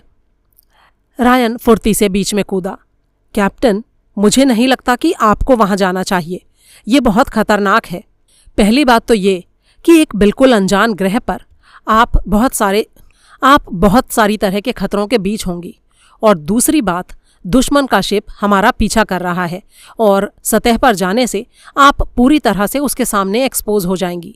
मेरा सुझाव है कि आप अपनी जगह मुझे जाने दें। रायन की ये बात सुनकर अनारा ने बड़ी ही शैतानी से अपनी भौहें मटकाईं और बोली, अच्छा रायन, जुपिटर के चांद पर कदम रखने के बाद से अब तक के सबसे बड़े और महत्वपूर्ण पल से तुम मुझे वंचित करना चाहते हो? नहीं रायन, यहाँ पर मैं थोड़ी सेल्फिश हो जाऊंगी और उन लोगों से मिलने के लिए तो मैं ही जाऊंगी। मेरे साथ काफ़ी सारे लोग मौजूद रहेंगे, इसलिए तुम चिंता मत करो। मनीषा, तुम शिप को लैंड करने की तैयारी करो। ठीक है कैप्टन। दूसरे शिप के साथ अंतरिक्ष भी धीरे धीरे नीचे आने लगा और उसी के साथ में एक पैड पर उतर गया। अब वे जो और लूसी के कुछ बोलने का इंतज़ार कर रहे थे। इस बीच वातावरण और मिट्टी से सैंपल्स इकट्ठे करने के लिए सैंपलर्स को छोड़ दिया गया था, जबकि मनीषा आसपास के इलाके को किसी और खतरे के लिए स्कैन कर रही थी और साथ ही भूभाग की मैपिंग कर रही थी। उसने अपनी रिपोर्ट देते हुए कहा, यहाँ पर पावर की मौजूदगी के 2 निशान हैं कैप्टन। ये शायद यहाँ के पावर प्लांट होंगे। साइज और कैपेसिटी मालूम नहीं। यहाँ से काफ़ी दूरी पर हैं ये। ठीक है, मैंने नोट कर लिया। अगर अभी और कोई खतरा दिखाई नहीं दे रहा है तो अब हमें अपने काम पर लग जाना चाहिए फ्रेंड्स। रायन, मेरे पीछे से यहाँ का चार्ज तुम संभालोगे। तुम ऑर्बिट में वापस जाओगे और यदि एलियन आते हैं तो हम डिसाइड करेंगे कि हमें क्या करना है, चाहे जो भी हो। अगर शिप को किसी भी तरह का कोई खतरा दिखाई देता है तो तुम तुरंत सिस्टम को छोड़कर चले जाओगे। हम जो और लूसी के साथ रहेंगे और हमें उम्मीद है कि वो हमारी सुरक्षा कर पाएंगे। तुम लोग बाद में वापस आकर हमें अपने साथ ले जा सकते हो। हम कंट्रोल पर कांटेक्ट में रहेंगे। हर 1 घंटे में मेरे मैसेज का इंतज़ार करना। बाकी टीम को अपने साथ आने का इशारा करते हुए अनारा ने आदेश दिया। रायन के चेहरे पर उभरे चिंता के भावों को देखते हुए उसने आगे कहा, देखो रायन, मैं जानती हूँ कि हम बहुत बड़ा खतरा उठाने जा रहे हैं, लेकिन यहाँ शिप पर सेफ बैठे बैठे हमें कोई हल भी नहीं मिलने वाला है। हम अपने साथ कुछ छोटे पर्सनल वेपन्स भी लेकर जाएंगे जो ज़रूरत पड़ने पर हमारे काम आएंगे। और वैसे भी रावत के 2 हैवी वेट तो मेरे साथ हैं ही, इसलिए तुम चिंता मत करो। एक ठंडी सांस भरते हुए रायन ने कहा, ठीक है कैप्टन, जैसी आपकी मर्जी। अनारा अपना निर्णय ले चुकी थी और उनके पास इस बारे में बहस करने के लिए समय नहीं था। इसलिए रायन ने आगे कहा, बेस्ट ऑफ लक कैप्टन, और अगर आपकी अनुमति हो तो मैं कहना चाहूँगा, बधाई हो कैप्टन। आखिरकार हम अपनी मंजिल पर पहुँच ही गए। अध्याय 27। साल 2117। धरती पर अनुमान। डायरेक्टर श्रीनिवास के लिए पीएम के ऑफिस से बुलावा आया था। कैबिनेट के सारे पुराने सदस्य और वैज्ञानिक वहाँ एक बार फिर से इकट्ठा थे। प्रधानमंत्री ने कहा, आइए डायरेक्टर, हम मिशन की प्रोग्रेस रिपोर्ट सुनने के लिए उत्सुक हैं। धन्यवाद सर। जैसा कि मैंने आपको अपनी पिछली रिपोर्ट में बताया था, शिप की आखिरी ज्ञात पोजीशन धरती से 2.5 प्रकाश वर्ष दूर थी। हमें पहले से डिसाइड किए गए इंटरवल्स पर डेटा मिल रहा है और आज सुबह ही मुझे जो रिपोर्ट मिली है वो मैं आपको बताता हूँ। श्रीनी ने रूम में लगे डिस्प्ले को एक्टिवेट किया और उस पर सारा डेटा खोल दिया। जैसा कि आप सब जानते ही हैं सज्जनों, मिशन अब तक बिल्कुल अच्छी तरह से चल रहा है। बीच में कहीं कोई गड़बड़ नहीं हुई है और क्रू के सभी लोग पूरी तरह से फिट हैं। अब तक कई जंप किए जा चुके हैं और उनका कोई भी गलत असर उनके ऊपर नहीं पड़ा है। मुझे ये बताते हुए बहुत खुशी हो रही है कि अभी तक शिप हमारे प्लान के हिसाब से ही काम कर रहा है और क्रू के लोगों ने काबिले तारीफ काम किया है। प्रधानमंत्री ने सवाल किया, क्या प्रॉक्सिमा से कोई और संपर्क हुआ है? नहीं सर, हमने रसीदी संदेश भेजा था लेकिन उसका कोई जवाब नहीं आया। हाल ही में हमने ये संदेश भी भेजा है कि हमारा शिप उनके ग्रह के रास्ते में है, लेकिन हमारे पास ये पता लगाने का कोई ज़रिया नहीं है कि ये मैसेज उन्हें मिला है या नहीं। सारी फ्रीक्वेंसीज़ की लगातार निगरानी की जा रही है लेकिन अभी तक कोई जवाब नहीं मिला है। प्रधानमंत्री ने सवाल किया, इस बारे में तुम्हारा क्या ख्याल है श्रीनी? वे लोग अचानक चुप क्यों हो गए हैं? इस बारे में तो मैं कुछ नहीं कह सकता सर। हमारा मैसेज उन तक जाने और उनका जवाब हम तक आने के लिए टाइम तो काफ़ी मात्रा में था, इसलिए टाइम की तो कोई परेशानी नहीं है। हाँ, अगर उनके यहाँ भी हमारे जैसा सरकारी सिस्टम है तो ये एक राजनीतिक निर्णय हो सकता है, या फिर हो सकता है वे घबरा गए हों या उनके उपकरणों में कोई खराबी आ गई हो। हमारे पास पूरी जानकारी नहीं है। हालांकि जैसे जैसे हमारा शिप प्रॉक्सिमा के नज़दीक पहुँचेगा वैसे वैसे हमें इन बातों के जवाब मिल पाएंगे। ये बात मुझे परेशान कर रही है श्रीनी। अगर हम ये मान लेते हैं कि वहाँ के राजनीतिक हालात बदल गए हैं तो फिर तो हमारा शिप सीधा खतरे की गोद में जा रहा है। वे मदद के लिए हमें पुकार नहीं सकते और हम चाहकर भी उन्हें मदद भेज नहीं सकते। यहाँ तक कि हम उन्हें सावधानी बरतने का संदेश भी नहीं भेज सकते। कहीं ऐसा ना हो कि हम उन सब की बलि चढ़ा दें श्रीनी। चिंता में डूबे प्रधानमंत्री ने कहा। क्या मैं कुछ बोल सकता हूँ प्रधानमंत्री जी? रक्षा मंत्री ने कहा। अगर कोई खतरे या परेशानी की बात होती है तो हमारे पास शिप पर ऐसे साधन मौजूद हैं जो हमारे लोगों की रक्षा कर सकते हैं, इसलिए आप चिंता ना करें। श्रीनी ने उनकी बात काटते हुए कहा, ऐसा नहीं है सर। शिप पर जो भी लेज़र्स हैं उनकी मारक क्षमता बहुत ही कम है। मुझे नहीं लगता कि लड़ाई की सिचुएशन आने पर वो कुछ ज़्यादा काम की साबित होंगी। मैं लेज़र गनों की बात नहीं कर रहा हूँ श्रीनिवास, कनखियों से प्रधानमंत्री की तरफ देखते हुए रक्षा मंत्री बलराज ने कहा। शायद यही समय है श्रीनी को सब कुछ बताने का प्रधानमंत्री जी। कुछ देर इस बात पर गहराई से सोचने के बाद प्रधानमंत्री ने धीरे से हाँ में सिर हिला दिया। उन दोनों के इस अजीबोगरीब व्यवहार से श्रीनी थोड़ा उलझन में थे और बारी बारी दोनों की तरफ देख रहे थे। मुझे क्या बताने की बात हो रही है सर? पहले तुम बैठ जाओ श्रीनी। कुछ बात ऐसी है जो तुम्हें जाननी चाहिए। क्या तुम्हें याद है कि जब अंतरिक्ष का निर्माण चल रहा था तो बीच में कुछ टाइम के लिए उसके निर्माण कार्य को रोक दिया गया था? दरअसल उस टाइम हमने गुप्त रूप से DRDO के माध्यम से उसमें कुछ खास चीज़ें जोड़ी थीं। खास चीज़ें?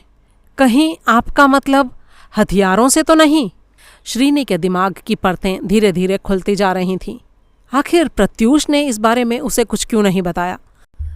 प्रधानमंत्री ने जैसे उसके मनोभावों को पढ़ लिया और बोले, प्रत्यूष को मेरी तरफ से सीधे ऑर्डर थे तुम्हें इस बारे में कुछ भी नहीं बताने के लिए, इसलिए उसने तुम्हें कुछ नहीं बताया। देखो डायरेक्टर श्रीनिवास, घर से इतनी दूर हमारे शिप के सामने किसी भी मुसीबत के आने की स्थिति में मैंने उसे हथियारों से थोड़ा और लेस करना ज़्यादा उचित समझा। ये बात तो तुम्हें भी माननी पड़ेगी कि युद्ध के दौरान हमारा ये निर्णय हमारे क्रू की सहायता ही करेगा। डिफेंस मिनिस्टर ने अपनी सफाई देते हुए कहा। आपने शिप पर कौन से हथियार रखे हैं सर? श्रीनी ने पूछा। मन ही मन वो प्रार्थना कर रहा था कि उसके दिल की शंकाएं झूठ साबित हो जाएं। बलराज ने जवाब दिया, हैवी ड्यूटी वाली लेज़र तोपें और कुछ थर्मोन्यूक्लियर उपकरण।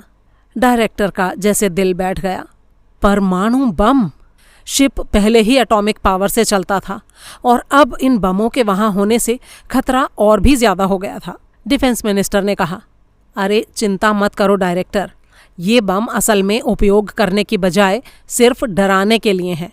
मैंने उनके लिए दोहरी जिम्मेदारी का इंतज़ाम किया है। अगर कोई परेशानी पैदा होती है तो मेजर रावत कैप्टन को तुरंत इनके बारे में सब कुछ बता देंगे, और अगर कोई परेशानी होती ही नहीं है तो फिर वो छिपे ही रहेंगे और अंत में हम तक वापस पहुंच जाएंगे। लेकिन क्या वो लोग वापस आएंगे सर?